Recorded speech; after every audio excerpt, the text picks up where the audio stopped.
Let me ask you some questions about sex and children. At what age is it appropriate to allow children to become aware of sexuality as a life experience? Children are aware of themselves as sexual beings, which is to say as human beings, from the outset of their lives. What many parents on your planet now do is try to discourage them from noticing that. If a baby's hand goes to the wrong place, you move it away.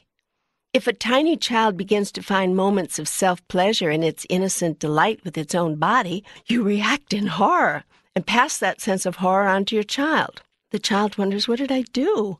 What did I do? Mommy's mad. What did I do?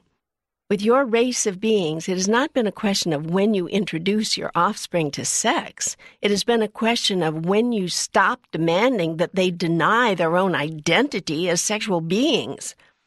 Somewhere between the ages of 12 and 17, most of you give up the fight already and say essentially, although naturally not with words, you don't speak of these things, okay, now you can notice that you have sexual parts and sexual things to do with them. Yet by this time, the damage has been done. Your children have been shown for 10 years or more that they are to be ashamed of those body parts. Some are not even told the proper name for them. They hear everything from wee-wee to your bottom, to words some of you must strain mightily to invent, all to avoid simply saying penis or vagina. Having thus gotten very clear that all things having to do with those parts of the body are to be hidden, not spoken of, denied, your offspring then explode into puberty not knowing at all what to make of what's going on with them. They've had no preparation at all. Of course, then they act miserable, responding to their newest and most urgent urges awkwardly, if not inappropriately. This is not necessary, nor do I observe it as serving your offspring, far too many of whom enter their adult lives with sexual taboos, inhibitions, and hang-ups to beat the band. Now, in enlightened societies, offspring are never discouraged, reprimanded, or corrected when they begin to find early delight in the nature of their very being. Nor is the sexuality of their parents, that is, the identity of their parents as sexual beings, particularly avoided or necessarily hidden.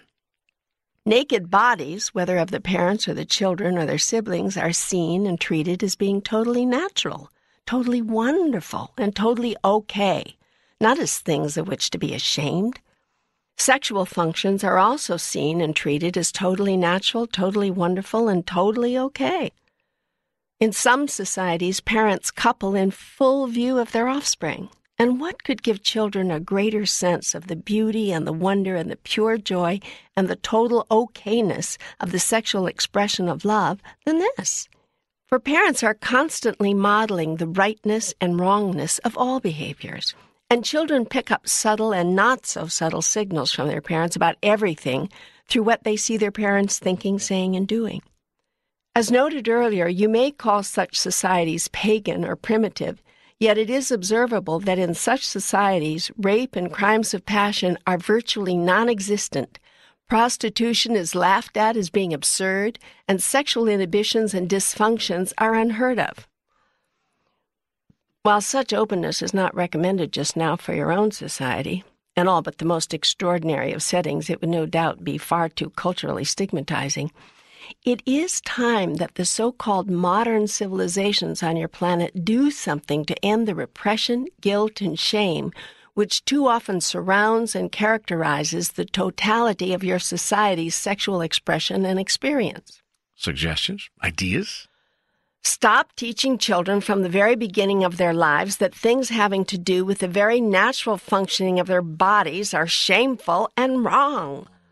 Discontinue demonstrating to your offspring that anything sexual is to be hidden. Allow your children to see and observe the romantic side of you. Let them see you hugging, touching, gently fondling. Let them see that their parents love each other and that showing their love physically is something that is very natural and very wonderful. It would surprise you to know in how many families such a simple lesson has never been taught. When your children begin to embrace their own sexual feelings, curiosities, and urges, cause them to connect this new and expanding experience of themselves with an inner sense of joy and celebration, not guilt and shame. And for heaven's sake, stop hiding your bodies from your children. It's okay if they see you swimming in the nude in a country water hole on a camping trip or in the backyard pool. Don't go into apoplexy should they catch a glimpse of you moving from the bedroom to the bathroom without a robe. End this frantic need to cover up, close off, shut down any opportunity, however innocent, for your child to be introduced to you as a being with your own sexual identity. Children think their parents are asexual because their parents have portrayed themselves that way. They then imagine that they must be this way because all children emulate their parents. Therapists will tell you that some grown-up offspring have, to this very day, the most difficult time imagining their parents actually doing it, which, of course, fills these offspring, now patients in the therapist's office, with rage or guilt or shame because they naturally desire to do it, and they can't figure out what's wrong with them. So talk about sex with your children. Laugh about sex with your children. Teach them and allow them and remind them and show them how to celebrate their sexuality. That is what you can do for your children.